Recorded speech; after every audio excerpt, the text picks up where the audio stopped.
Welcome to Raghavamma channel. జున్ను తయారీ చూద్దాం.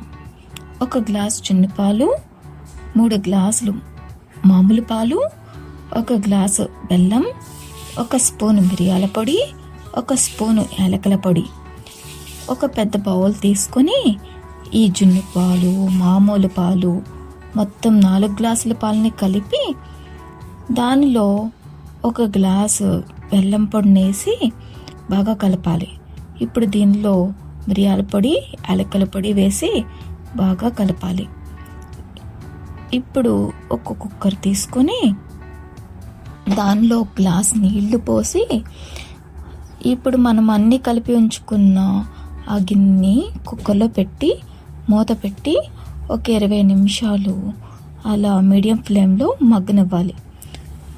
స్టీమ్ మీద ఉంచాలి.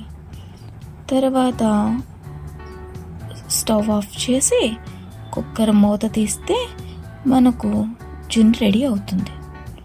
దీన్ని ఎంతో ఈజీగా తయారు చేసుకోవచ్చు. Thank you for watching video.